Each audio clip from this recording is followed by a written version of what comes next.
C'est dans une ambiance folklorique qu'une forte délégation des hauts dignitaires était couronnée de la CONASEB et de la CNCVB ont procédé ce jeudi 2 janvier 2025 à l'intronisation de la présidente du collège des hauts dignitaires de la communauté Hula, la reine Mère Lissassi Akwe III, première vice-présidente de la CNCVB.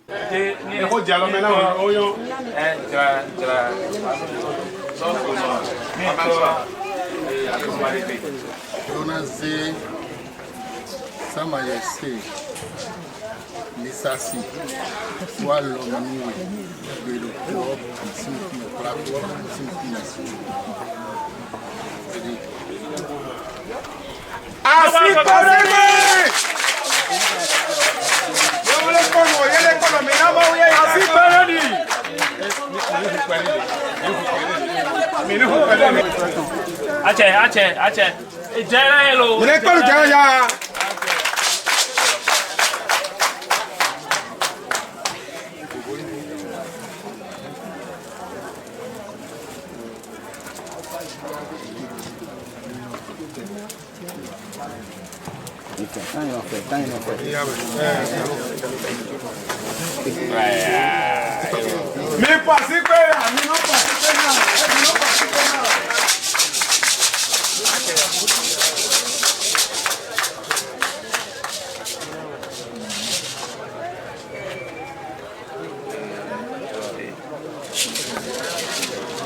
Organisé par le collège des hauts dignitaires à Adjaha, dans la commune de Grand Popo.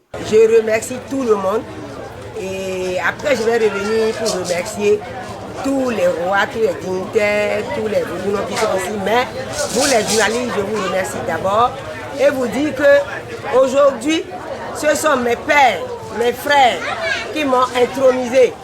Que moi, ça me fait plaisir. D'abord, ça me fait plaisir plusieurs fois parce que tout ce qu'on doit faire dans notre vie, sur la terre, il faut toujours regarder derrière, là où tu as quitté, avant de savoir là où tu t'en vas. Le problème de culte, c'est notre problème. Nous sommes nés là-dedans. C'est ça qui est le sang qui coule dans notre corps. Et aujourd'hui, si on est en train de m'introniser, ça doit me faire fier.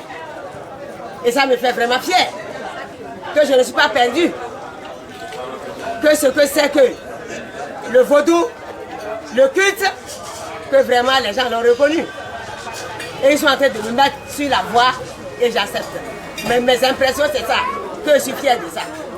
Dans le peuple Hula, désormais, je suis chargé d'organiser tout ce qui est culte et culturel. Je suis chargé de ça dans le peuple Hula. Et je crois que c'est eux-mêmes qui sont en train de m'introniser aujourd'hui. Ils vont travailler avec moi, on va tout redresser. Et quand je dis dans le peuple Hula, surtout quand on dit Hula Yewe, Hula Vodou, Dagwe, Bebo, Sakate, Hevioso, Avlekete. Quand on dit ça, tout ça là, ça vient de Hula Vodou. Je vais travailler avec eux, la main dans la main. Et aussi, ils ont accepté aujourd'hui de travailler avec moi. Et je suis prête à tout faire avec eux. Nous sommes ici pour célébrer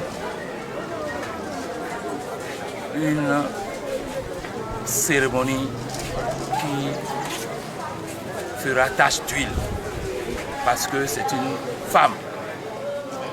Oui. Pour la Vodou, pour la Yewe, pour la Dobrosu, pour la Dagwe. Voilà. Tous ceux qui sont vaudouisants de l'Etado au sud du Bénin, c'est la divinité qu'ils invoquent. Mais il se fait que nous, jusque-là, on a toujours servi de pion. Et désormais, nous voulons être de vrais acteurs, réapproprier notre histoire, notre culture, nos cultes, pour en faire de cela une histoire bien archivée pour les générations futures. Lissassi, à Pointe-Noire,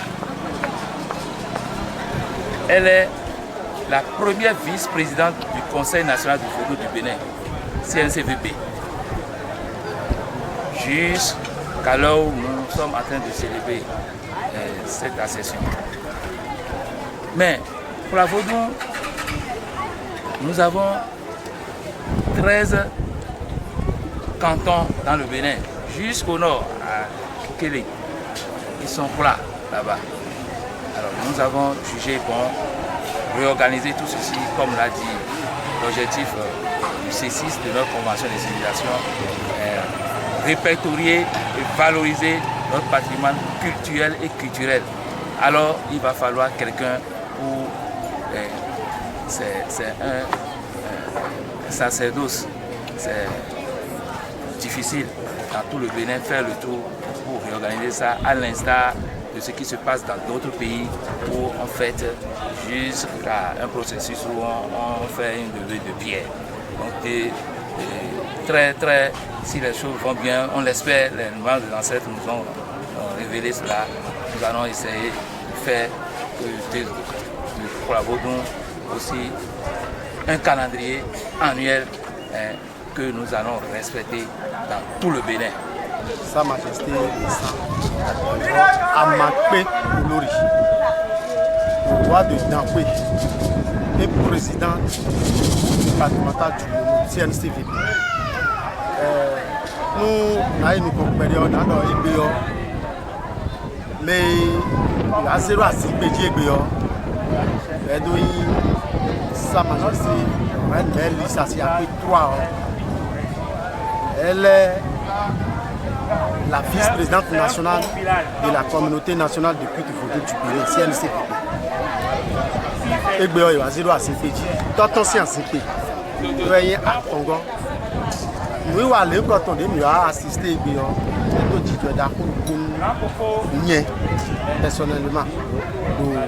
Voilà, c'est tout. Nous avons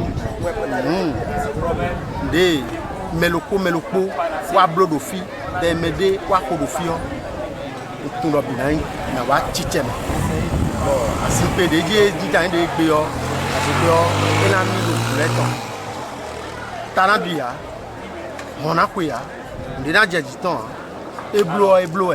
La cérémonie a mobilisé les Huno et Hunvi qui, à travers cette mobilisation, ont une fois encore donné la preuve de leur dévouement et attachement au culte endogène.